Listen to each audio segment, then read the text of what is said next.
I'm spitting him, synonyms, open gyms, never miss the rim. These pockets fat, but moving like they slim. I got a big heart, little Tim. You have to understand I'm him, the boy is him.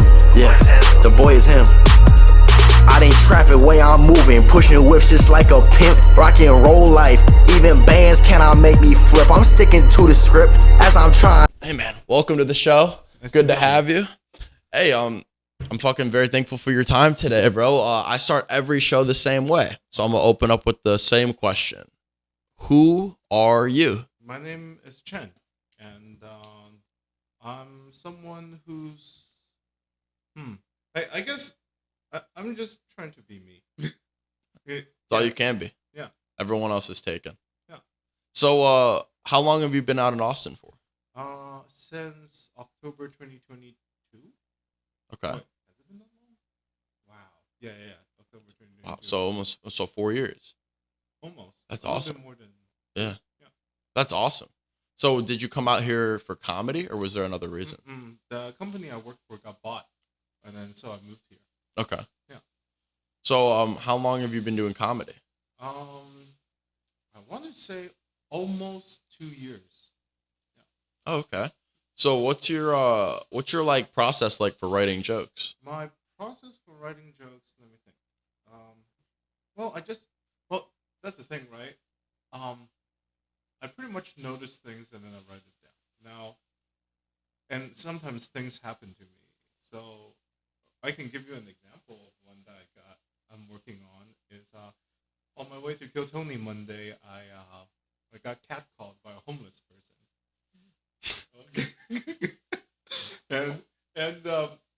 and then so I was also noticing my thought process, right? Like because sure the person instead of saying like hey or wherever they go rah, right? I mean that in and of itself is pretty funny, but I also went through things in my head, right? Yeah. So so pretty much the joke goes from being catcalled by that into me being upset at myself because I didn't feel disgusted. Well, I did feel disgusted, but that's an afterthought. The first thought in my head was actually right? Now I thought about it. Why did I think about instead of being disgusted right away? But then I come to realize this, and that's my punchline for this joke: is that people don't become homeless for no reason. They're either incompetent and they get left behind by society, or they're so good at something that it's negatively affecting how they live. That's fair. So it could be drugs, alcohol, or maybe they're just so good in bed or something, right? Like, what if they don't even need to have sex with you? Like, they just do an ET thing and then they just touch you in your head. I mean, I met artists that are like incredibly talented that just refuse to live a lifestyle that's normal to be comfortable. Yeah. So like they just stand on the streets painting, or they're Yeah, because that's the thing. One thing I noticed is that if people know themselves, and sometimes, and if they know themselves to be a procrastinator when they're comfortable, sometimes they throw themselves into bad situations just so that they keep going. Yeah, I that's interesting that you say that. I think sometimes I do that in a different way. I think I don't know what the fear is exactly of, but like I really hate being being late. And like when I like go to bed late, and I'm a late night person, like always. And when I go to bed late, I'm so scared that I'm going to oversleep whatever responsibility I have for the next day. Yeah. So like sometimes if I go to bed too late and like I know the time still makes up, like I get anxiety and I can't fall asleep because I'm like, fuck, now I have 7 hours and 10 minutes until I have to be up. I have 6 hours and 55 minutes and then it's like, fuck, I only have 4 hours. I'm going to oversleep. And then it's like, and then I'm up editing videos all night, or I'm up watching YouTube, or I'm playing a video game. And I tell myself, well, at least I was productive with my time, but then I'm a fucking zombie halfway through the day. But like, I'm such an energetic person that nobody knows except me. Like I'm the person that everybody's like, I have a different thought process of what happened than the person I was left, because I've done it for so many years that I'm like. I mean, I see that you smoke. Do you also? Well, I'm sure every guy does it, right? So, isn't it that if you smoke and you rub one out, you just pass out? I try as hard as I can not to masturbate anymore, but every so often I do. But I mean, for me, it's like, this whole year for me, I was trying to like take my life to a magnifying glass and just really try to get rid of the things that I don't like about it and make big changes. Like I moved here and I wanted to make an identity shift. And one thing that's always been true about me is I've been very fucking, I've been one of those people that is a shortcutter.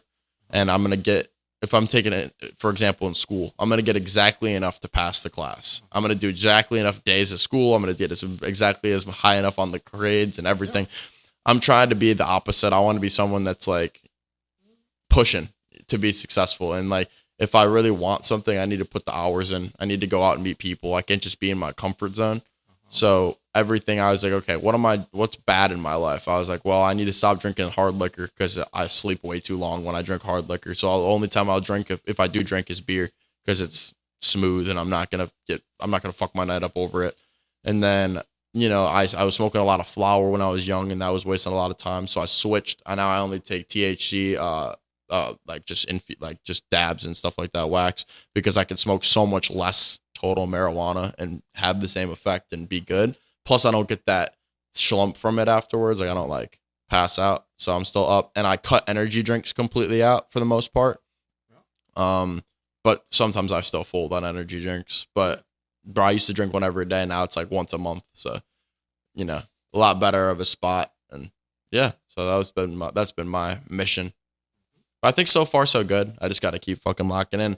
Been locked in as many interviews as I can. I'm eventually trying to make this show twice a week. Right now it's once a week, but I just want to build enough vault so I can have the volume to be comfortable doing that. Life come at you. You can't always count on like always having the thing. Yeah. One thing you did mention about is like going all the way. I think going all the way is good, but it's something like you also want to focus, like pretty much prioritize things and focus your focus on your focus, I guess. Yeah. Yeah. So yeah, and because what ended up happening is that people try to stretch themselves too thin, and then they end up falling short of everything. That's fair. So like one thing I noticed, like I don't know if we're talking about. It doesn't matter. It doesn't matter if it's comedy. It doesn't matter if it's music. Like when you look at the whole entertainment thing, right? You have your own original material, the art, and everything, right? You also have the socializing aspect where you have to work with different kind of people, right? Then you also have to do marketing and social media and all that, right? One thing I noticed, and I'm not accusing anyone, is that whenever people focus away from the art and they focus on pulling strings and focusing on marketing, their materials suffer. And then what ends up happening is that if it gets bad enough, sometimes they just lift ideas from other people from open mics. That makes sense. And sometimes even shows. And because it's almost like, sure, you can be healthier, so you reduce downtime. You can drink caffeine, stay up late to extend beyond your normal amount of like good working hours. Yeah. Right? But you only have so much. Everyone is given 24, right? So prioritize what you want to do because at the end of the day, like there's no one way to reach success, but if it is the way that you can live with, right? Yeah. It's kind of like I lived in Chicago for 22 years and I just realized that there was too much comfortability. And because of that comfortability, I could exactly do that. Like I wasn't willing to push the boundary of anything because I was literally working 30 to 25 hours a week and selling drugs. So I was making plenty of fucking money. Plenty. So I was like, all right, we're good. So it never made me want to go out and push the boundary because I was like, bro, I can afford everything I need in my life right now. And everyone else is struggling, trying to meet. I'm already ahead. Why should I rock the boat? It's chilling. Yeah. So I was like, bro, I'm like, this might be arrogant, but I think it's just a safe thought. I was like, bro, my system is too comfortable. And like, I need to stop making money illegally. Like, I was like, it's just eventually, I just need to fucking find a hustle that I can have the same amount of energy towards and still make good money and be comfortable in doing what I love. So, I mean, there's 3 avenues that I think I could make money in my life for the rest of my life. I was like, I could coach sports because I've always loved doing that. I can make music or I can talk. Yeah. Like I speak really well, and if that's on a radio show or if that's on my show here, you know what I'm saying? I think that's one of my strengths. So I was like, I struggle making music every day. I struggle writing jokes every day, but I could do this every day. I was like, and there's not a lot of things that are like that. And I think the city's perfect because there's 800,000 niches. There's so many people that have their thing, and like, And it's still growing. yeah, it is. I think it's like it's like a small town in a huge city. It's a small town trying to be a huge city, and it's going through growing. So, Mm. Can you expand on that? I like that. like locals being pushed out from where they used to Yeah. hang out at, right? Like for instance, this weekend I dropped off my neighbor at Zucker Park. I think they do this kite flying festival thing, wherever. There's just so many people. It's like Yeah. your favorite restaurant now has a wait list. They increase price because now they're finally winning. I don't know. Like people come. That's the thing, right? Like and this goes more than just Austin. It's like whenever you look online and people complain, and they want you to give them something or help them with something, that's good. But if you really think about it, there are so many other people who actually need help, but they're trying so hard to stay afloat they didn't even have time to make the content asking for help. So it's like That's fair. so there's a lot of people in Austin that we don't even hear about. Yeah, like for instance, and in the scene of comedy, like you think about because I've been doing this for 2 years. Like there are people that used to come by every week, they just disappeared, right? Like there's no one saying, "Hey, so and so is missing." You sort of just have to notice it. And Yeah, unless you become friends with them. yeah, well, yeah. Sometimes people move on. Sometimes people can't afford it anymore. Yeah. I think what's interesting here is there's this illusion that there's nobody that lives here. Oh, people live here. Yeah, obviously. But I'm Yeah. saying like there's this illusion where it's like I feel like 70% of the people I talk to just are not from here at all. Like, and I'm like, damn, like when I first moved here, I think I talked to 50 people before I met one person that lived in Texas even. Like I was like, God damn, like Yeah. holy shit, everybody's scattered all over the world, and it's just like it's It's Texas has a unique way of well, saying it's a conservative / Republican stronghold is one thing, but when like business interests, like it's not even politics, like when business interests are like the primary focus on the state, like you think about the lack of like public transportation, like we have them, but like 40 minutes between buses, yeah. and then they're like 5 minutes, well, 2 minutes apart in other parts, like and so quick story. So I was working for a Canadian bank about a year ago, but then Trump tariffs happened, and then as you know, U.S. and Canada isn't exactly on the best terms, and then so they just laid me off as part of the tech layoff thing. And then, well, tech layoff also happened at the same time, so it made it really hard to find a job, right? But then I spent 5 months looking for a job, and and then finally I actually have to like I'm like, okay, I'm gonna take a pay cut, right? Fine, but if I were to take a pay cut, what do I want it to be in? So I ended up well, if I have to take a pay cut, at least I want to pay it forward. So that's why I ended up applying in education, so, to use my skills there as a way to pay people forward or society forward. But yeah, the pay in Texas, like because the people move from out of state, if they get to keep their out of state salary, they're living very comfortable. That's true. Yeah, but then but if you actually lost your job and you have to reapply in Texas, Texas pays like shit, but the cost is almost as high as California now. So, or at least in the Austin area, right? Yeah. So then you ask yourself, how are people making ends meet? Do they have roommates? Do they take bus everywhere? I mean, that's 40 minutes of them not being in front of anybody else, right? So there's like so many. That makes sense. Yeah. Yeah, I never thought about it like that. I think I came out here with like bro, I had a long plan. Like long shit. Like so my senior year of high school, I tried out and I got into a private school. My freshman, sophomore, and junior year, I went to a public school. Yeah. But then I switched for my senior year because I was just curious, and I got a scholarship to get into this program. So I went there, and basically the classes were built upon building what you want your future to look like versus like regurgitated memorization. So I was like, well, I don't want to be here anymore. I was like, I love it here, but I can't be here anymore. Yeah. And I was like, I need to find something that has like enough businesses open that can maintain my late night schedule. I needed to be a big enough city, but still be a pretty place to live. And I needed it to have two of my niches, music and comedy, music and sports. Like it had to have at least two of my niches. And the only thing is there's hockey fans don't really exist here. Like there's a few, but that sucks. But other than that, everything else has been fucking splendid. But I came out here with quite a bit of money saved. So I mean, I was pretty comfortable for the most part. And then I was staying with a friend. I was staying with my roommate at his old apartment that was already paid off.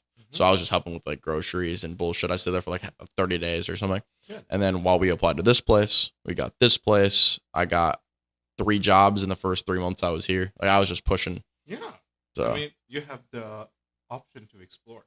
Yeah. For sure. I mean, right now my hustle is I literally am just a pizza delivery guy just because I want to have a mindless job that I could get a decent amount of bread at. So, and I think it's better to do that than DoorDash because at least they're reimbursing you for gas and they're reimbursing you for an hourly when you're not doing shit. That's So also one of the reasons why, like, even if I make it big in comedy, I think a part of me want to also still have a day job because it's like that sort of keep us grounded. But like, it just maybe every day, maybe less work though. Yeah. Yeah. Like it's sure it's less worth it in terms of the money rewards, but there has to be something that helps you like keep grounded. That's right? true. Like you think about all the people up top that are shaping this country. You could say that they understand things too well. That's why they want it a certain way, or they're so far abstracted away from everything, like Yeah. from our level, Reality. that well, at that point is like, what is real, what is possible, how to move humanity forward, and things like that, right? Like that's not something that people think about day to day. Yeah. Yeah. So I think if I had an immense amount of freedom, my life would still be a day job. It would just not be me working for someone. yeah, Like I think and that changes because yeah. if you are working for purpose or working for something rather than money, it changes you completely. Like my goal, like bro, if I picture like my perfect fucking like lifestyle, I want to have one interview done in a day. I want to have maybe a coach, like a team that I'm coaching, or like a group of players that I'm coaching, like a skills training thing. It could be basketball or hockey. I'm down with either one. And then I would be playing like sports. Like I would go to places and just skate and just play. Like I used to play 3 hours a day. Like I used to do cardio for real. Like I love that. I could play basketball for hours. Time just flies. And then I would probably be editing videos or working on stuff with my team or brainstorming ideas of whatever that is for that day, music, comedy, or content, you know?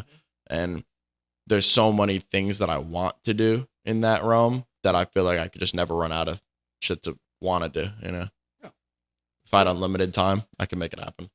Yeah, I mean that's the thing, right? Like as much as people and me like to bash on people up top, like you think about people like Elon and all that. How does he do it? You know, like so many companies and working. Well, maybe he's taking Ozempic. Who knows? But you know, like all that. It's like Yeah, I don't think he works out. Yeah. Yeah, no. He's built like a seal. yeah.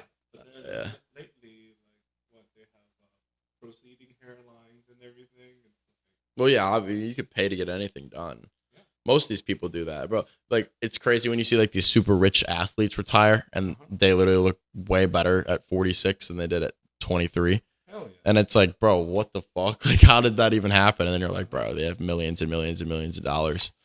We're reaching a point where it's not your genetics.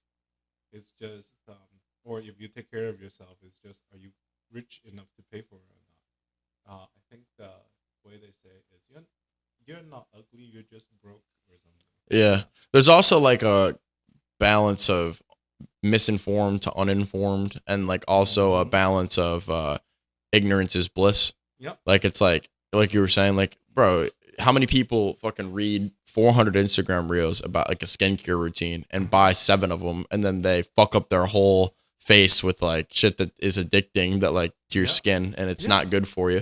And then you can't really undo it because now you're in the fucking rabbit hole, and you're like, this will fix all of this and this will fix all that, and then really you're taking 7 things you shouldn't be taking, and then now you fuck your shit up. Where there's another person that just waits and waits and finally finds like a friend that's in cosmetics that finds like one thing for them that really works, and then they're like, hey, that shit works for me. And then that person is good. And you could look at it finance, you could look at it luck, you could look at it just stress to balance ratio, but like I don't know, like I feel like that's a lot of it too. Yeah, I've been thinking about this, something like this, right? Like with the way the world is going recently, like sure, like if you like people like to push like others like, oh, if you own asset, you're set, right? But if you really think about it, sometimes having good friends is a superpower in and of itself. Yeah. Yeah, like where good advices come from, knowledge, resource, it all comes with it. I think most people could use to spend a little bit less time inside their own head, because those thoughts only become dangerous if they're not said out loud. Like sometimes you say fucked up shit out loud and it has less danger to you. Like it's but you also need friends who will actually say, hey, that's fucked up. Exactly. Like exactly. how did you get that, right? Like, yeah. Like because people up, I wonder if people up top have real friends. Probably not. Yeah, because it's hard to. It's everyone also else has too much to benefit from just saying yes. That's definitely true. And then simultaneously, it could be my conspiracy theory is I don't think most people go into politics to be evil. Like I think most people go into politics to really make a change, and then their lives are threatened. Like it's like if you don't do this, they FaceTime you and there's a sniper scope on your mom. There's a sniper scope on your daughter. And then it's like, this is what you have to do. That seems to be the current playbook. It's like if they can't pay you off, then they start terrorizing and all that. Yeah. So that's the question. And also blackmail can only be blackmail if there's a trace. So it's like, okay, we're going to pay you $100 million to support our campaign. But if you ever say anything, that money can go away. And then the guy's like, I'm rich. I don't give a fuck about the money. Okay, well, if that ever goes, if you ever take away from our loyalty, then we're just going to kill your friends and family. Yeah. And it's like, you know. Well, I think it's something like there's a high degree of lack of trust in people. Yeah. Right? It's like that. It's something like, you know how they talk about gang initiation ceremonies, and some of them involves committing a heinous crime before you can join, because then everyone have dirt on each other, and then you're sort of just, they can always use that too. Yeah. So I wonder if this whole Epstein thing and everything else is all just at a different scale, you know? Yeah. I think that the Epstein thing is so weird because, well, obviously for obvious reasons, but in terms of like a political understanding, I think it's strange because there's no way that it was only for one purpose. Oh, like people are like, exactly, but people want to make it seem like it's all this, it's all that. I'm like, bro, if you were a fucking rich guy and you had a friend of a friend tell you that there's a party that has 50 staff, unlimited food, drinks, and fucking drugs, hottest girls ever, whatever, at this fucking private island you've never heard of, and then you have to take a boat to get to it, you'd be like, fuck yeah, I'm in. Yeah. So don't act like that every single person there fucking was fully aware. Because, bro, some people were just like, shit, bro, there's a party at this island. Fuck it. Yeah. And some people were like, let's go eat children. You know what I'm saying? Like there was definitely, and the thing is you'll never fucking know who was who. So just because a name was said, that doesn't automatically make them bad. And just because a name wasn't said doesn't automatically make them innocent. It's and it happens at our level too. Well, not the fucking of the children, although hopefully not. But what I'm saying is more like, you know, like we want success so bad, sometimes we don't think about where success is coming from. Like the hand that feeds you. Right? Yeah. Yeah. Because sometimes people chase success so badly that they want to succeed so badly they don't check. But by the time they take a bite, it's already laced. So. Facts. Yeah. I really don't believe money changes people. I think it amplifies who you already are. Mm-hmm. Yeah. And unfortunately, well, it's more like money is in and of itself isn't evil, but getting it, keeping it is the part that makes it evil. Like if you want to get a lot of it and then you're hitting a cap that's above the natural rate, so you have to start cheating to get more, then that's one way. And then once you've made it to the top and then you don't want to lose it, the things people do to not lose status is also pretty evil. Yeah, But status. if you let it flow naturally, like, but that's the thing, right? People are not good losers. Yeah, also, but humans are also status driven in every way. Yeah, Every way. yeah, Like but in status is relationships. zero-sum, though. But in relationships, people are status driven. In fucking sports, in athletics, in life, in work, in comedy, in music, bro, people are status driven. People care way more about the fact that you knew what they did versus what they are or who they are. Yeah, It's but- crazy. Like it's like look at social media from the outside looking in as a template. Yeah. The whole concept of it is look what I am or look what I did. Yeah. That's status. The check mark, the subscribers, the followers, it's that the whole concept of it is status. Yeah, but then that. Well, I myself don't like. I see what you're saying. I myself don't subscribe to it because it's like there are too many people who have quote unquote status, but they suck. Well, yeah, but Yeah. I'm not saying you do like it's skill oriented. I'm just Yeah. saying it's not necessarily even what drives people, but it's genetically like we're supposed to try to be the best at something. Like we're like trying to be like or separate ourselves from our peers. Like Yeah. we're trying to be different from other people. But the, And people confuse that with like social hierarchy almost. Like it's like but, you know. but the thing with like status though is eventually it devolves into power for power's sake. In other words, it just becomes like this person can do no wrong because we're in camp A or B, right? It's Yeah. like I think I heard it on YouTube one time. It's something like before we used to have like an athlete, we have like I don't know, we have just actual identities, right? Nowadays it's just influencer Yeah. or something. Then you're like, well, then if your job is only to influence them, but who are you behind the influence, right? Yeah, it's almost like people don't even care about that anymore. Yeah. I think there's two sides. There's GTA 5. Yeah. You know what I mean? And Why then GTA 5? like because that's a game where you could drive around and steal people's cars and punch hookers and it's fun. Yeah. Like that's the one side of social media that exists. Uh-huh. And then there's like the, you know, like the social side of social media, which is just like getting to know your friends and seeing what they're doing in life, right? And I think that the GTA 5 shit is why people gravitate towards comedy and why people So gravitate GTA to 5 and Fortnite. Yep. Yeah. Yeah. It's why people gravitate towards comedy and music because it's sludge a lot of the time. Like it's that I just punched a bitch and fucking fucked her 3 times. Like that's like the bars in a hip hop song. People are like, oh my God. And then in comedy, you know what I mean? And then in comedy, it's the same thing. People say wild ass shit that they would never say in real life and they would never say to a girl that they saw. Or they never would say to a friend of theirs because they're too fearful. But they got on this platform where it's like, say something that I'm going to be like, oh, and haha, you know, like, bro, that's why people gravitate like that on social media. I think it's like, it's that unstoppable desire to see what would happen if that occurred. Like if something crazy was done. It's almost like, well, it's really close. Like just as you said that in my head, it's like social media is almost like a curated one where every time you flip a coin, you get heads. And then it's just a highlight reel after highlight reel after highlight reel. Yeah, I mean, you could adjust that. You just got to be smart. Like it's like some people get caught in the mousetrap, but like I've been stuck on. I've got it myself. Like I've had some where like you like a bad bitch's photo too many times, and all of a sudden every single post is like a fucking half nude chick, or like you know what I'm saying. And I'm like, God damn it, I gotta go to my algorithm, fucking turn this shit off. You built it brick by brick. Yeah, and it's like, God damn it, I've been scrolling for 5 minutes and I've like 12 bitches posts.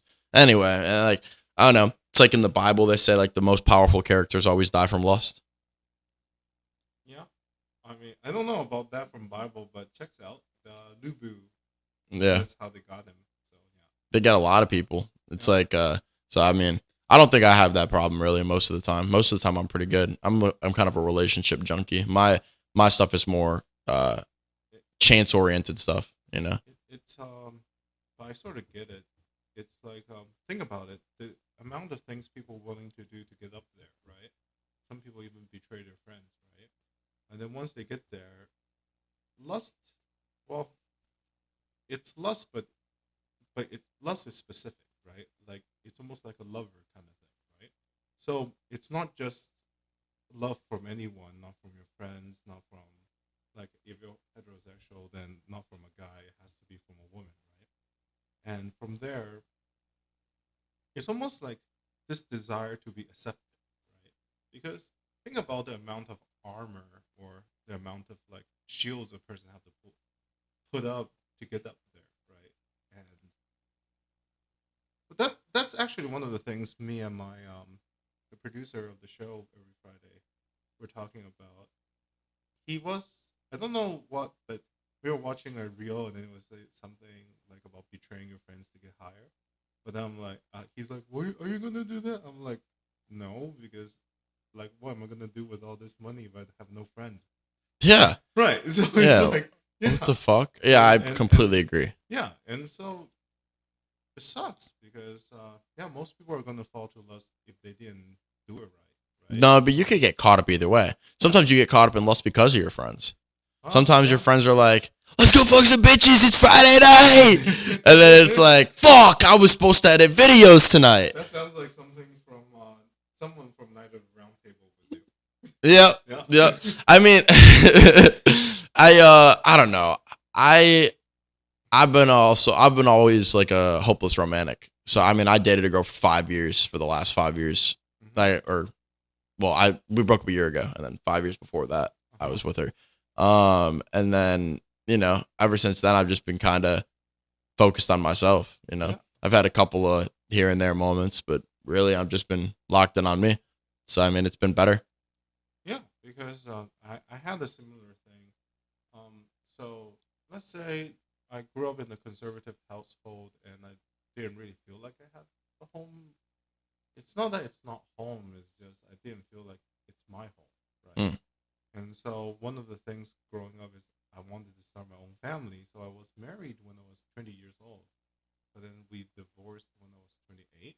And it's one of those things where you, and plus she was my first girlfriend, right? And so never been in a relationship before, like how much is too much, right? Like how much to give, like when do you draw boundaries, right? So I just kept giving and giving until like I didn't feel like myself anymore, and then and I couldn't keep up with the demands, Yeah. and then I wasn't living up to her standards, and then next thing you know, everything fell apart, right? And so I don't know. It's true and it isn't, right? Like this morning I saw a video, and it was on Instagram. It was talking about this black comedian was talking about like how not everyone is meant to go to Mars with you. Like if you're a rocket ship, some people are just boosters or something. And in a way, yeah, but like I said, who are you going to celebrate it with? Other people who made it to Mars? Yeah. Because then you create a situation like America, right? Like the thing with America is that all the different people that made it here, you know, like that saying, every road leads to Rome. Like once you get to Rome, like people don't question each other how they got to Rome. Yeah, they're just there. You're here, right? Mhm. And so, but then that's how you also get your own bubble, and then you lose touch with Reality. things happening back on Earth. So it's like, Yeah. It- That's interesting. yeah, that's like as much as important our humanity is. People are trying so hard to shed it. So Interesting. Yeah. There's two things. I think one thing is like, I truly believe no matter how rich or how poor you are, the best life gets is being surrounded with people that you trust and care about and shooting the shit. Just having the best conversation ever, rather it be in a fucking random bar or rather it be on the corner of the it's street. hard to be yourself, always worrying about dagger on your back. Yeah. Yeah. And then the other thing is like, when it comes, for me anyway, this is how I thought about it. This helped me a lot. And I started considering things that I didn't like about the way that my life, like things that happened in my life that I didn't like or didn't have a good time with. I started thinking like God put that conflict into my life so I could stay on track to my journey, basically. And I was like, well, God will aggressively remove people from your life that take you away from your desire or from your dreams or take you away from your purpose. Mm-hmm. And when I started thinking like that, I had way more clarity, Mm-hmm. and it was way easier for me to be happy in a maybe a fucked up situation. Mm-hmm. Yeah. Yeah. Well, for me is so you were talking about God, Well, yeah. and for me, like the thing with God is something like well, and we were talking about relationships too, right? Because I think you were talking about how God removed people from your Mm-hmm. life. So, so my approach is almost like He tests you, kind of thing, right? And so I never really got into relationships until I was 20. I wasn't, I guess, while I desired it, but I wasn't never really good at it or lucky with it, right? And then I actually first started out with a boyfriend, and then, but then when the opportunity to get a girlfriend showed up, I sort of just dropped it. But the thing is that nowadays, I guess it's just called ghosting, right? But the guy did nothing wrong, and so now, like now that in my current life, my partner he lives in California, and so my parents are against me being in such relationship, and they my mostly my mom, and she wanted me to break up, but I think the reason why I brought God in is almost like it's like a test, right? I'm being put back into a same situation again where this person did nothing wrong, and like you as in me, I am happy and I am getting what I need from a relationship. So, am I going to make the same mistake, kind of thing? Yeah. Yeah, that it. So I don't know. It's I I sort of want to play it like play it out this time rather than doing what other people are telling me to Yeah. do. Yeah, Bro, so, I will tell you this. Relationships are a two-person circle. And they get fucked up when you put anybody else in, and that could be your mom, your sister, your brother, your best friend. But you put somebody else in that circle, and it's never the same again. Yeah. And I think I've made that mistake. That mistake didn't hurt me as bad as the person who made that mistake towards me. But it's like there's like an old story I tell. So basically, say it's Valentine's Day, and you wake up with your wife or your husband, and you get them jewelry, you make them breakfast in bed, but then you have to go to work, and you say, "Hey, we have reservations at 7. I'll see you later, honey," and you leave. Then the girl or the husband or whatever, yeah, typically the wife goes and gets the like hangs out with a bunch of her girls while their husbands are working, right? Let's just say hypothetically. Must be nice. They just say hypothetically. They go talk to each other and they're like, what did your husbands get you for Valentine's Day? And then the other two had way crazier gifts. Oh, comparison is the thief of joy. So then they go, oh, fuck. That's all my husband got was a necklace. Y'all got a trip here. Y'all got this big. You got a car. Like, what the fuck? Or whatever. You know what I mean? Whatever it is. And what happens is now that there's this, not resentment, but there's this anger of like unappreciation of what they have. Yeah. And it creates conflict at home for later and it fucks the night up. Because just like I said earlier, status is a zero-sum game. Yep. It's true. It's that's the thing though, right? Like, but that's the thing. They don't think about what each husband does, right? Like some husband, they can just fire employees. Like, hey, another $100,000 just freed up. Let's buy you a yacht or whatever. Well, not a yacht, but some expensive gift. But then like if it was you like who got the necklace and stuff, you may have saved up for 5 months just to be able to afford it, right? Mm-hmm. But they don't care that you saved 5 months. They just care what it is. Yeah, what it is and how it compares to other people, right? Also, so that's why it's so important. It's like finding a partner, man or woman, that have their own thought. Because if they're constantly trying to seek feedback from their own friend group or their parents, but they cannot make a thought of their own, you're just waiting for them to be told one day that you're not good enough. Yep. Whatever.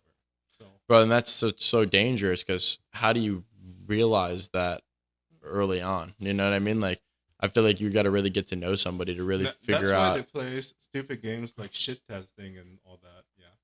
It's hard. Like, it's like, I don't know. I'm a very open booked person. So Mhm. I try my best to be that way so other people are that way. Like, I'm like, maybe someone will be a little bit here. Like I wouldn't say do it on purpose, but something that doesn't go according to plan. Let's say you set up a date with different activities, and one of the things didn't go according to plan, and you just observe. You said you're good at observation. Just observe, Yeah. because that says a lot about people, especially towards people who don't matter, like a server or whatever, right? That's a good point. Yeah. See how they interact with people. And you don't even have to. You don't even have to like plan it, because it's almost like guaranteed to happen. yeah. Something is gonna fall short, but then the question is, well, now what, right? Yeah.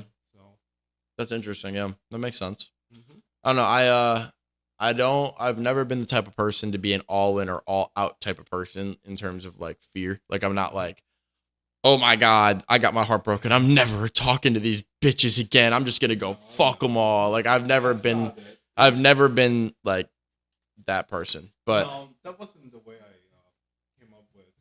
Ended up dating my current one. Even though what my ex did to me was pretty painful, but it's more like I ended up hitting rock bottom a little bit afterwards the divorce, and then I was just asking myself like, what is it that I value? And so how's Dwayne Johnson in the sack? he's not there, and so I was just rock bottom, raw. And that's funny because Raw is like pro wrestling too. Yep.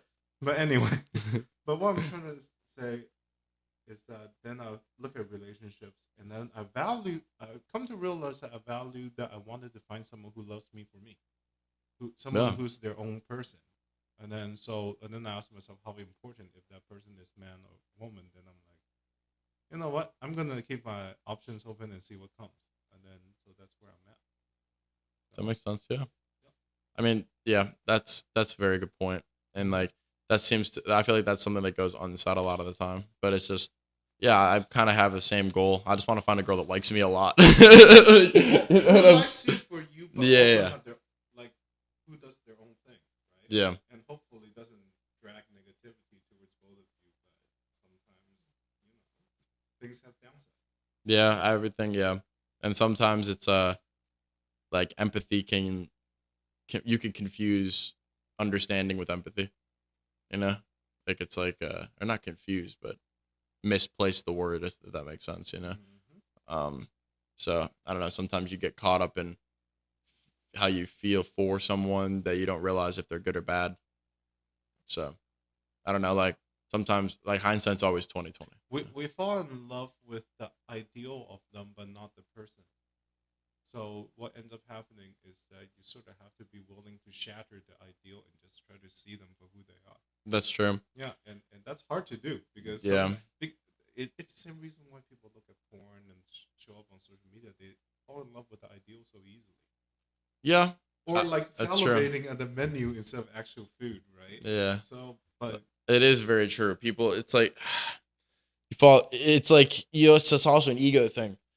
It's like, I can build this person. I can make them like, you know what I mean?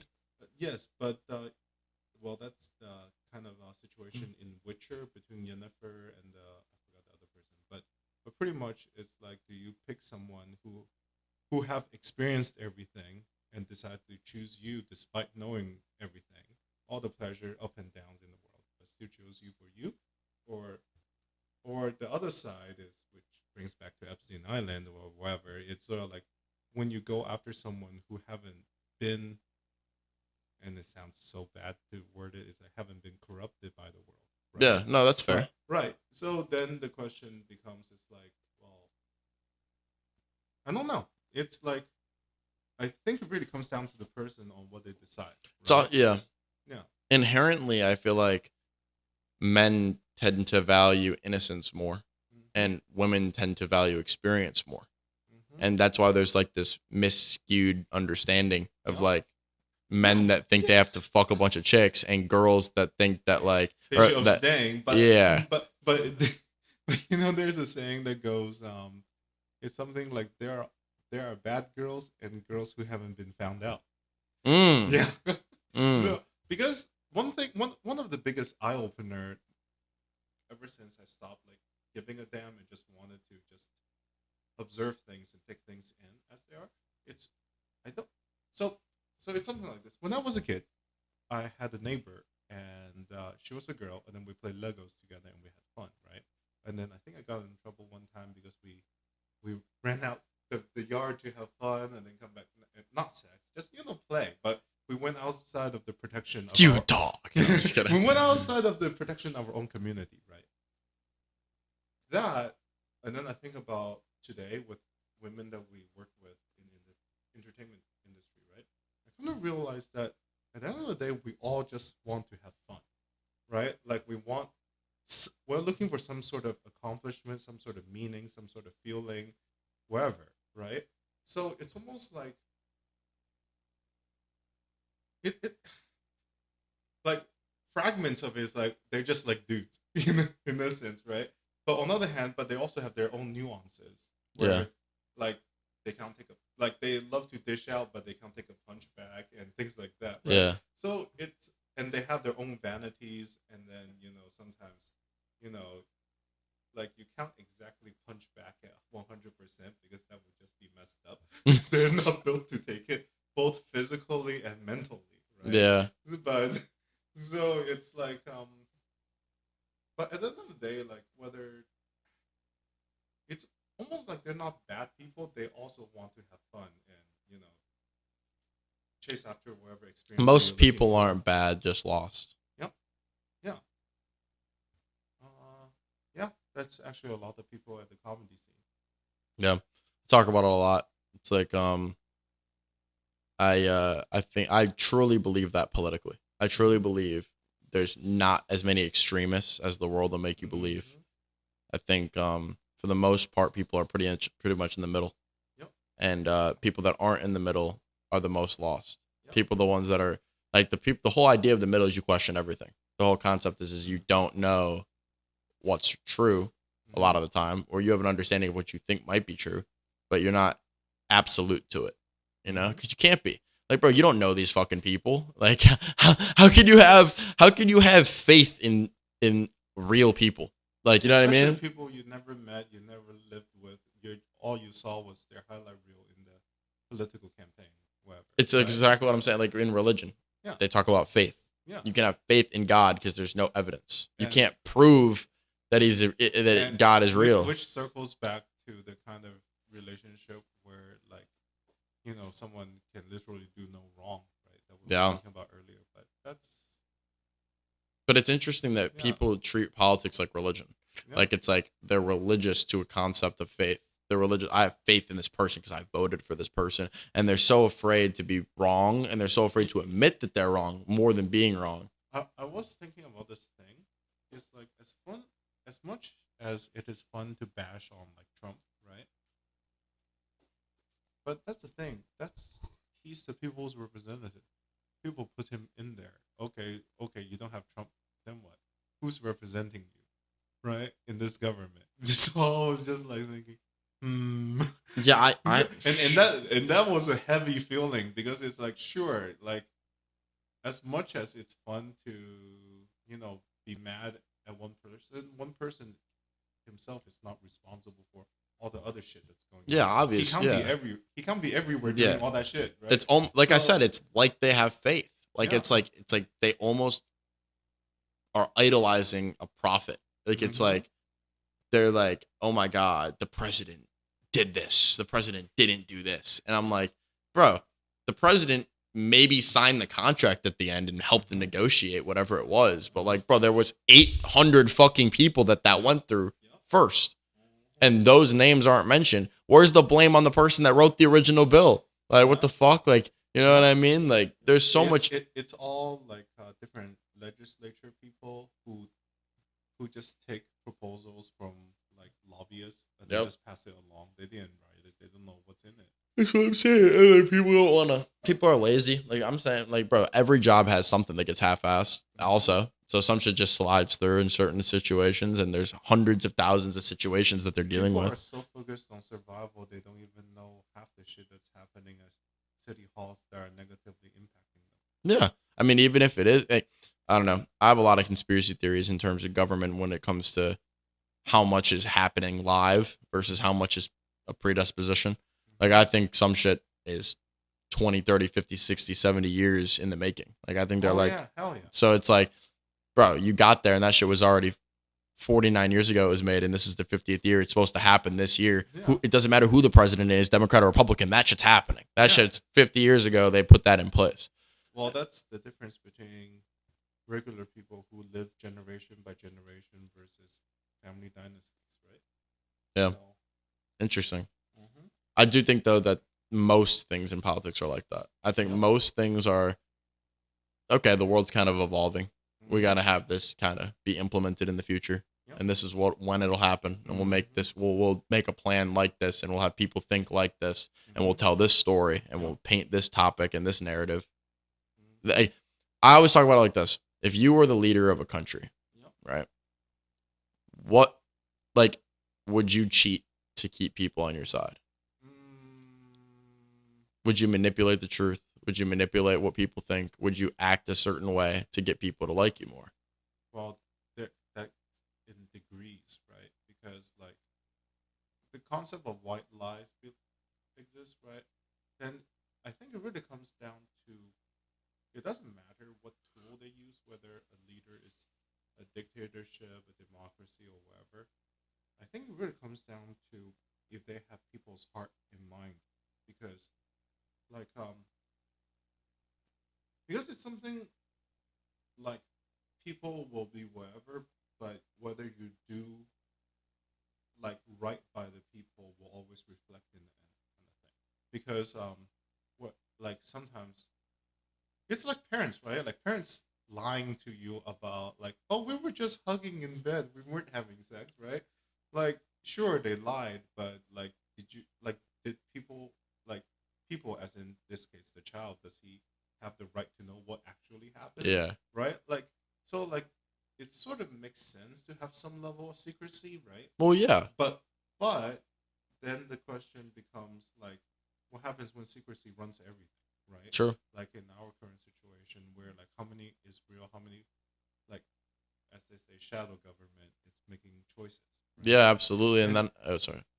So it really comes down to, are you trying to do right by the people, and by people, which group of people?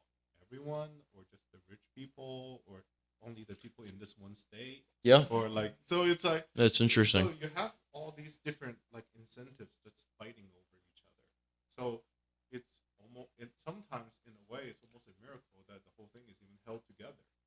It's also like what you were saying with disassociation from reality. Like you could completely think you're helping a lot of people. Like you could be like, these people would like burn the city down if they knew this. Yeah. When really, I feel like often people don't get the credit they deserve. People handle things way, but we're the most adaptive species on the planet for a reason. People handle things better than people think they do. But adaptivity, the flip side of adaptability though, is if you can adapt to anything, it also means that you can also be complacent about everything. Yeah, absolutely. Yeah, because people just get used to it. Yeah, kind of you have to. Yeah. I mean, bro, if like tomorrow it became, you know what I mean, like a completely different lifestyle, like like if some shit happened like that, there'd be no choice. You'd have to make adjustments to your lifestyle. If electricity got turned off tomorrow, people like the world would be over. I'm like, no, like people would fucking go back to what people used to do. Like it would, you know, people would have to relearn how to. The problem is people rely on the internet to fucking figure that out. Yeah, that's actually one of the things that I'm focusing on is like, if there's no electricity or internet, how am I still valuable to society, kind of thing? You know? Yeah, because it is important to like have something when regular people are going to get priced out of like modern life as we know it. Electricity, internet, hot water, just none of that. Because I mentioned it in an interview like 2 years ago at Poor Choices with someone else. It was something like, from America now to what China was back then when I first left it, it's like every step down there's money to be made, and I don't see why they wouldn't want to make that money, right? Because people are driven by just getting more and more and more, right? So as living conditions go down, and then also then you have people who are from like remember how like Western countries, instead of encouraging birth rate, they're just importing lots of immigrants. But then the thing is, well, if your friends and neighbor are people who lived in way worse conditions, they don't like anything in America is better than what they had. So a little bit worse, they're still coming out ahead compared to what they had. They're okay with it, and they will comply. That's the thing, right? Yeah. And so, and so, I guess what I'm trying to get at, is that I think in conclusion, it's something like you know, like when you were a kid. Well, okay, I don't know if this is relatable to you, but me as a minority in the conservative household, I cannot talk back to my parents and things like that, right? And then, but then, you know, your classmate, most likely white, can like talk back to the parents, talk back to the teacher, and I'm like, how are you doing this without getting whooped, right? Kind of thing. It's like, as much as we want to bash on that or people being Karens or something like that, I think there's a purpose for that, because if people don't act like that, then the people on the other side will get too comfortable with just passing shit along to regular people. So like, as yeah, that's the thing. It's like learning how to say no was actually a challenge for someone who, you know, who didn't, I guess, Have the opportunity similar to. to your roommate Josiah, where remember we were talking about how he's trying really hard to fit into the family.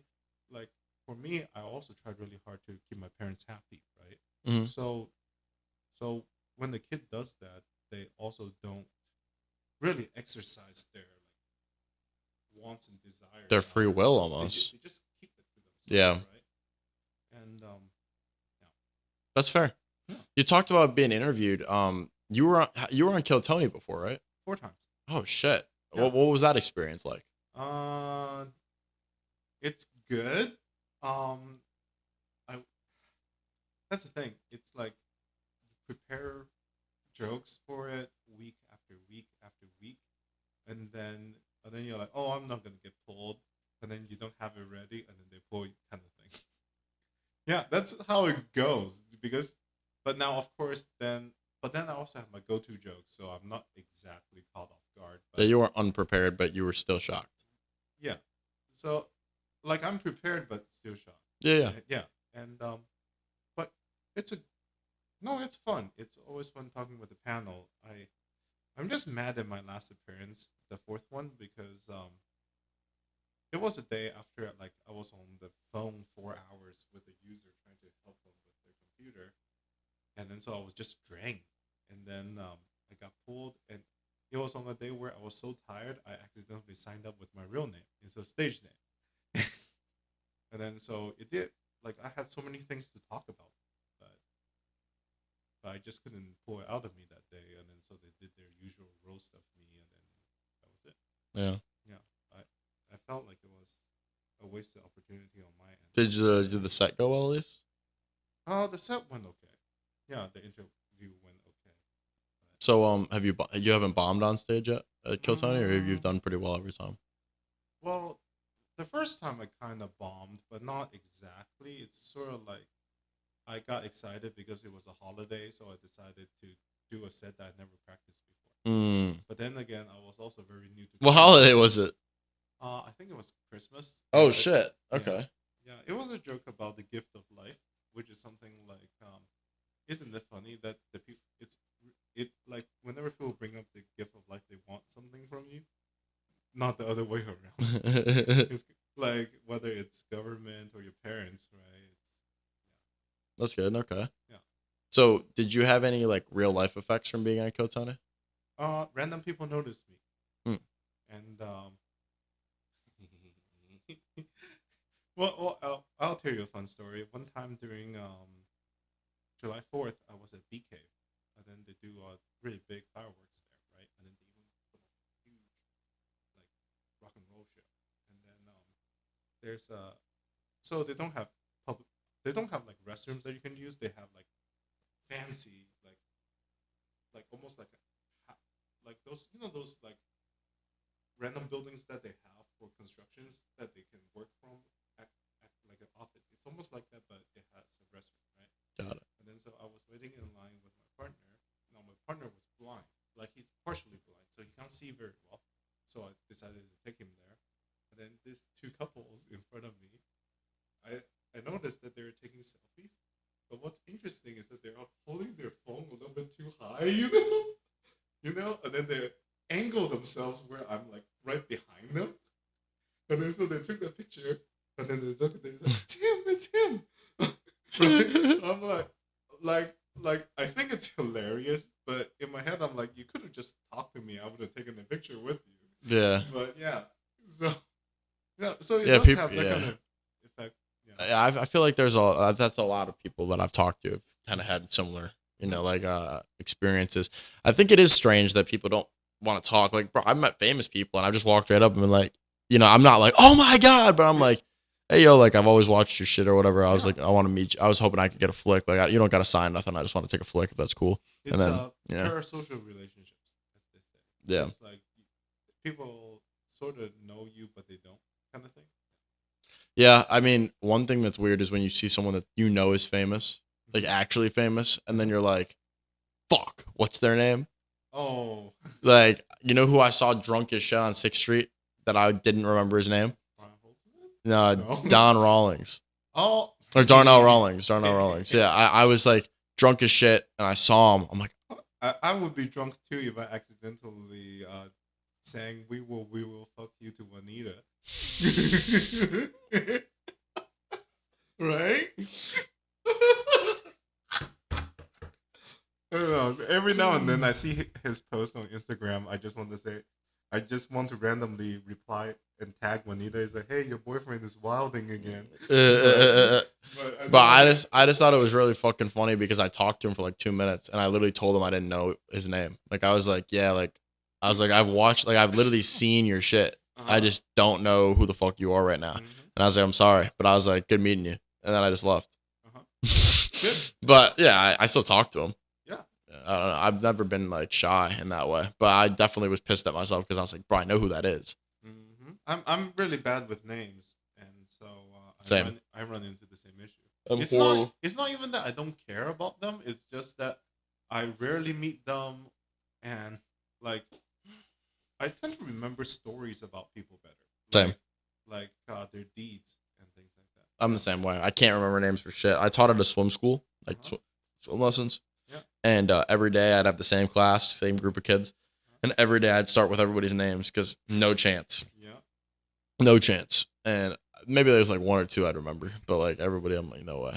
Imagine. Lane 1, get out of the pool. Just start calling him by Lane. It's like, Lane 2, why are you going to Lane 3? Lane 3s. Pretty much. I mean, it was like each lane had a different coach.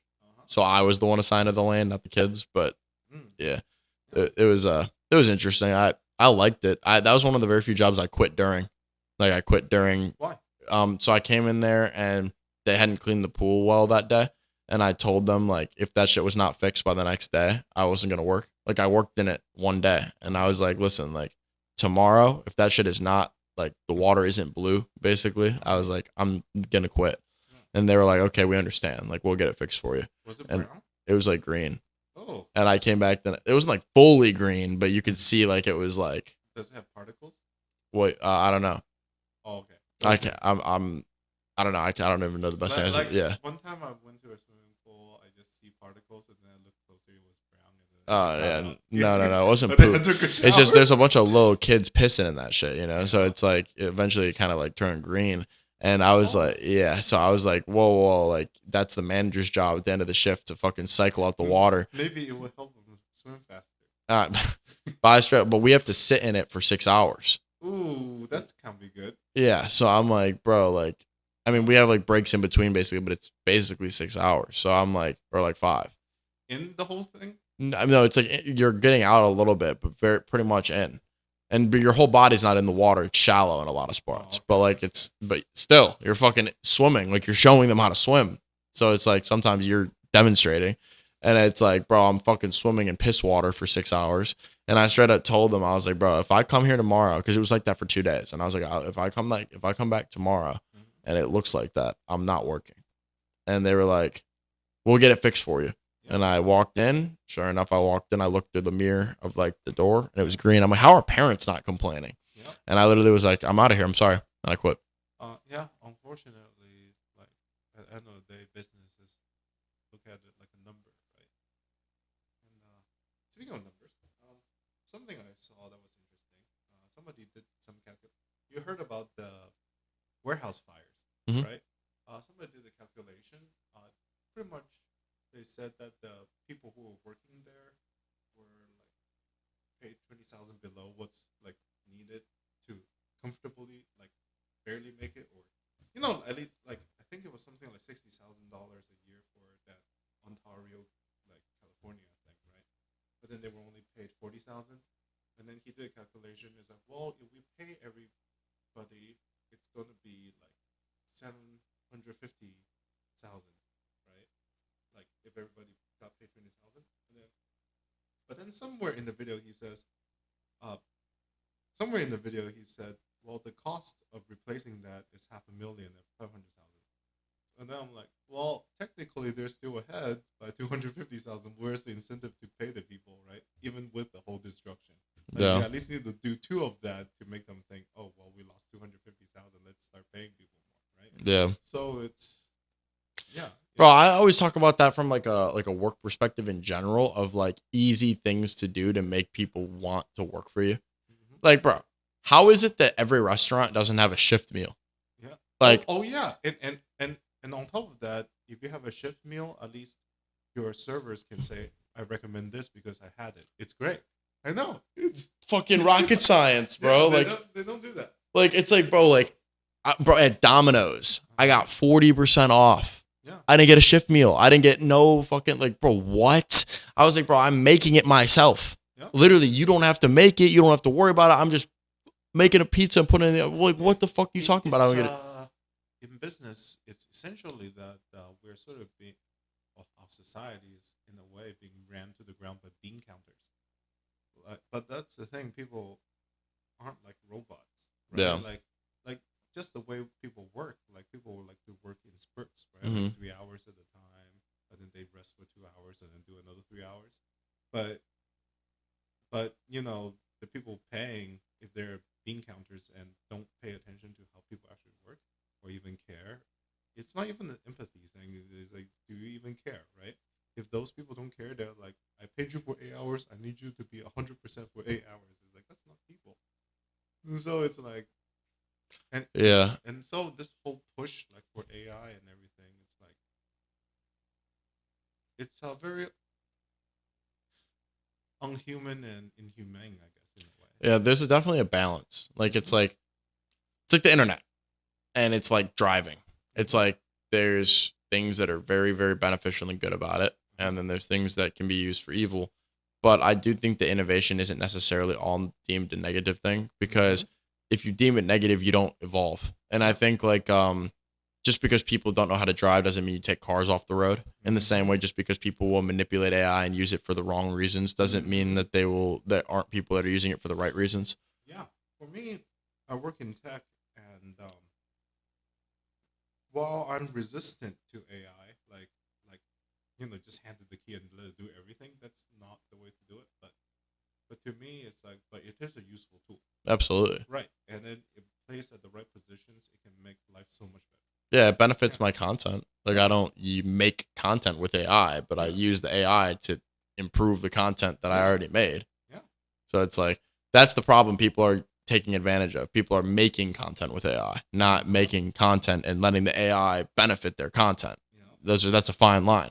It's like I don't think it's a problem for me to go make a fucking cover art with AI. Like who cares? Like why the fuck do I have to spend money on a cover? And you could have just went online and looked for some random royalty free picture, and it would have more or less done the same thing. Yeah, but I just like the way my shit looks. Like, Yeah, you yeah. know? No, I'm not saying Yeah, what yeah. you're doing is wrong. I'm just saying Yeah, yeah. that it's like someone is so opposed to it. Just go look for There's all so these many rocks. people Yeah. that are like that though. It's just like, bro, like obviously I'm not saying write your music with AI. I'm not saying, bro, fucking take the soul out of it, but I'm saying like it could definitely be used to benefit you in certain ways. And it's like I have an AI on my Instagram that posts like reposts my social media stuff. Like that'll like have a custom account that like markets my own product. So I'm like, bro, like that's so cool. What the fuck? I don't have to remember to do that every day. Like, Yeah. why not? I don't get it. I don't get the you know, the demon out, like the you know. And just like we were talking about earlier, between the art people and social media, if you can automate that, then you can focus on the art and the people. Yeah. It's a great place. Well, that's what I'm saying. And like I haven't even started spending money on marketing yet because I think I could build so much for free. And then once I have a consistency of something that's like huge, well, maybe I'll experiment. Maybe I'll fucking throw around some bread and see if I could get some reposts on some big channels and whatever. But right now, I'm like, bro, I'm still honing my craft. I don't even have a backdrop. Oh, It's coming. you'll fix it. It's coming. But nah, not yet. Not in the actual video. I don't want to have that be fake. Right now, I just want to. I'm grinding. I'm at the bottom. But once it gets to the top, it's gonna look so much better. Slowly but surely. But I already have it being made. I I'm sorry. say it. I just have a dirty mind. I believe it. So when you said you're grinding and you're at the bottom, like, okay. I'm grinding on the bottom. Fuck. Shit. I guess I was just rolling the dice with that one. But yeah, That's pretty raw. I don't know. It's just I like to see development, and like I used to post a daily freestyle on Snapchat because I just wanted to see if people would slide up, and it wasn't good. Like I just started, but I used to have day-to-day freestyles, and then when I'd go back and I'd watch the ones from old, and I'm like, damn, there's a bar in there that was hard, but I sucked. Like you could see the potential, you could see the growth, and that's kind of how I do this podcast. I also did it kind of. It's kind of two things. It started off as being in order of the people that I met, like, kind of like there was like a storyline of like I met this person first, I interviewed them first. That's how it goes, but after a while you count. It's impossible. Yeah. Well, it's just timing. It's just whenever I could get the interviews in. But sometimes when I distribute, it's funny because I've had people try to like bribe me to make their interview come out. Not bribe me, but like try to incentivize me to like make it come out a certain time early or whatever and this and that. And I'm like, bro, I don't give a fuck. I have fucking 20 interviews this week. Like I was like, I don't care. I'm like, shit's gonna come out eventually. Like relax. And then like he was like, yeah, bro, but like I can help you with the viewers and I can help you with the editing. I'm like, bro, I'm not worried about the editing. I get the editing done. Like once it's done, it's done. Like I have plenty of time. No, it wasn't Offender. It wasn't Offender. Offender's episode came out pretty early on because I didn't have that many interviews yet. He was like my 6th. No, he was my 3rd interview, I think. Yeah. Sometimes, but that's the thing, right? That kind of, I'm not saying offenders, but it's like when people do that, it also reminds me of like people who are on top who are just trying to force things, Yeah. I don't even think it's that. I think it's that they get eager about something and then the eagerness is not wrong. No, it's right. It's right. It's this when eagerness, it's like you're saying, they disassociate from reality. You get an eagerness of something about you, and then the selfishness kind of takes over, and you're not thinking about the other person. You're not thinking about the stem of what they already have planned. Like, bro, they don't know me. They don't know that I'm planning out a fucking 5-year project. This isn't like a 1-day thing for me. This isn't like, for them, they're like, yeah, this is my first time being on a podcast. For me, I'm like, bro, this is my shit. I run this every day. It was Tuesday. Exactly. Yeah. Exactly. So I'm like, yeah, of course, like this has been a good interview, but I'm not like, oh my God, like fucking this shit is so much better than anything I've ever done. It must come out tomorrow. Like, no. And I was like, hey, I get famous if I get famous, it'll happen. You know what I mean? I'm not like pay to get to the top. I'm not going to shortcut that. If it happens, it happens. Although what you just said, I was thinking is like that mostly only happens at lower levels and the extreme top levels. Like at lower levels, like the person doing the podcast and filming is like, I'm so excited to get it out. This is the best thing I've ever done. But that's because they don't know, right? Yeah. They still get excited in the beginning. But even if it's good. Yeah. But then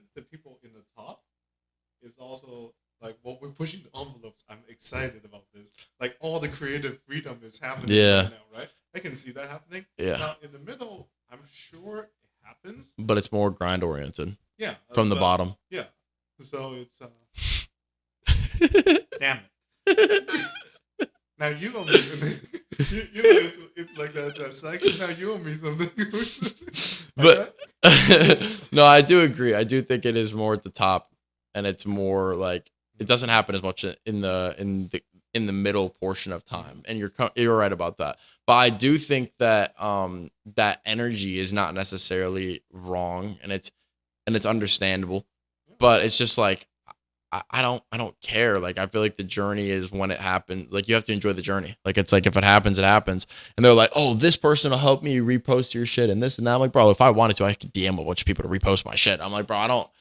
It's gonna happen when it happens. It's like people who buy custom like handhelds or stuff, and then the manufacturer is a little bit behind, and they're like, "Where's my thing? I love this thing. I need it right now." Yeah, but then it's too much. Yeah. Life is complicated enough without overcomplicating other people's lives with your desires. Like it's like, It's something like just be happy that it's happening. Gratitude. Like just wait a little bit, it will happen. So just trust it, right? Yeah. It's almost. I don't know. It's one of the things I was thinking about in my head is something like a while back. It's something like. We live in an interesting time where it turns blessings into curses. And one of them is like virtues. One of the virtues would be patience, right? Mm-hmm. But, or like, like when they say like, what was it? Delayed gratitude or delayed satisfaction or whatever, like gratification? Delayed gratification. There we go. Like delayed gratification is good, but the thing is there's so many shit happening that by the time you're like, okay, I've waited 2 weeks. Let's see what's there. You open it up and it's already robbed, or the content is no longer useful. Like things are moving so fast that it's turning what used to be like virtue. Yeah. It's like, I just remembered what I was gonna say earlier. There's this really bizarre argument in music, which is like, should I drop every song I've ever made? Should I hold on to a bunch of songs and kind of do this and that? And both sides are right. You're not supposed to fucking drop every single song the day you make it, because then there's no build up. There's no desire for that song to come out. You need to kind of like build like a marketing plan of some sort with that. And on the other side of it, you should not never drop music. Like you should not, like if you make a bunch of good songs, you got to use the songs for fucking something. Yeah. So for me, I have a bunch of songs that I dropped, and I have a bunch of songs that I've never dropped, and I still use the songs for my content. Like every video, enough to edge people from their bottom or the top. No, I'm just kidding. Doesn't matter. Whoever rocks their boat. But I don't know. I started using old songs that I have as like music for clips. Like I put that in the background of trailers and stuff. Like I'll take like the reason I like the animated like posts is because I could put it into my video maker. And I can make crazy fucking like highlight reels of like edits, and it looks so much cooler than just like a white photo of just like whoever's on the screen. It looks way cooler, and that way it doesn't need to be a perfect lens, because like obviously we're talking to each other a lot of time. We're not like talking like this at the camera, like how we doing. Like how strange would that be? Imagine I was just, yo, how's everybody doing on this fine day? I'm just here talking with my friend Chen, and like that's fucking weird. Like I just want it to be a normal. I tried to exert my eyes, but I forgot I have tiny Asian eyes and it's raining. I'm sorry. From the 1 second, the fucking all the energy it took for you to open your eyes. Yeah, it hurts. Bro, you just lost 12 pounds. but the next tiny upgrade, eyes problem. I am gonna need to get an upgrade eventually and be able to get a camera that's like it goes between the two people, like Or, one there, one. One of my friends, the way he said that is the camera that points this way, the camera there. So like Yeah, that's what I want to do, and then it could go back and forth, and then have one that's there that can be the main shot, and then you could play around with all the channels and then switch between it. Yeah, but I hate that shit. Like I already don't like the editing I do already, and I don't even edit that much. So I'm like, like I do way more editing on clips than anything else. That shit takes so long, but not even actually. And getting it just right too. What I do with that is I'll play a video game. I'll play the episode of the podcast. Like I'll clip the whole podcast together. Yeah. Like if we have cuts, clip it together, edit the parts out I don't want. Watch it from beginning to end, timestamp when the clips happen. Then after I'm done with the video game, pause the video game, go back to the clips and document the clips and get it out. I try to get anywhere between 11 and 20 clips from every podcast. Oh, that's good. Yeah. That's really good. Yeah, I've been on the money, and people, like I said, when people being authentic, it just happens. Like I'll just be like, damn, like that was really astute what they just said. Fuck, I gotta, or damn, that was a funny moment, or or I said something that I want to be replayed for my future. Sometimes that's another thing I clip, and then I don't necessarily post it with your episode. But 6 months later, I have no content on a Tuesday. I post like an inspirational thing that I said. I still have clips of me from Kyotoni sometimes popping up every now and then. I'm like, what? They're still into this? It's awesome. So, yeah. It's like chasing numbers is a dangerous game, though. And so as much as I'm addicted to the process of growth, I try not to care. Like I'm like, Chasing numbers only makes sense if it is natural, but the problem is we live in a sort of rigged number thing. So like, how much can you really trust it? well, yeah, but even if that's the case, like you see growth. It's obvious. Like you see people interacting with your posts more and more and more and more and more, and you see people you've never met before reposting, people you've never met before posting on their content story. Like I got posted on Austin Comedy Central on Instagram this week, and people were like, "Let's fucking go, bro! You got your podcast posted on Austin Comedy Central." I'm like, I've never even met the person that runs that shit. I'm like, if I gain something from it or if they want to talk to me, cool. But like, congrats, they liked the clip and they posted it. Like I wasn't like, oh my god, like I didn't really like. I try not to get overly excited because it's like, bro, the proof's in the pudding. Like, it's like, let me fucking get there first. The next step for me, I'm building merchandise. That's my next thing. So I want to get some merch out. I want to get, jersey? no, Oh, this Raw Creatives. That's the next thing. But I'm actually working on a it does look comfortable. Would you consider selling one, but it's a Boston, have RC on it? oh yeah, 100%. That'll definitely happen. But I'm building something huge with our creatives right now.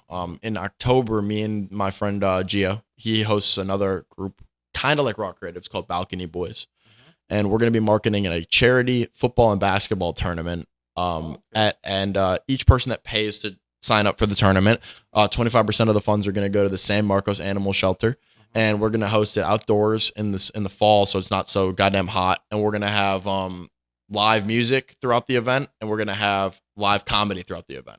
So I'm going to try to create a bridge between musicians and comedy. I think it's going to be the week before Halloween on the weekend.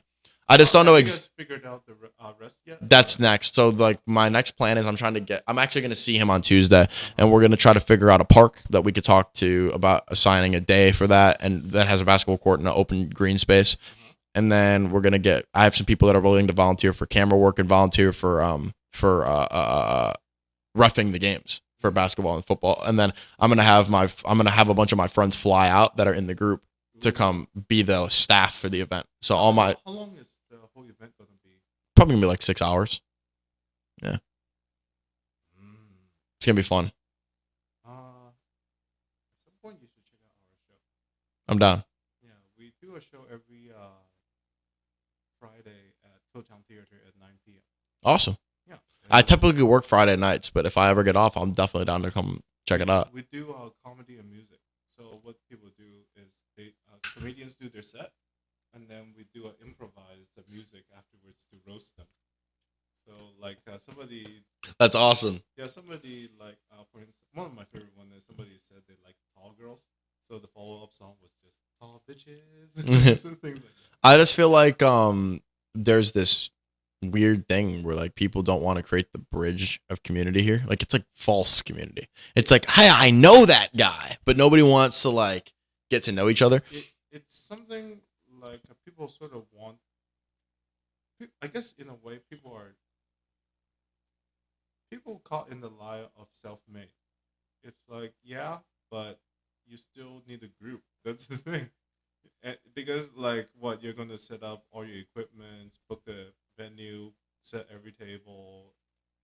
No, it's a group effort, and then the sooner people can realize that and be a team player, the better. Yeah. Well, I'm trying to close the show a little bit here, and I have a question I ask everybody towards the end of every interview. I want to know, both as a human and as a comedian, what do you want to be remembered for? What am I want to be remembered for? Yes.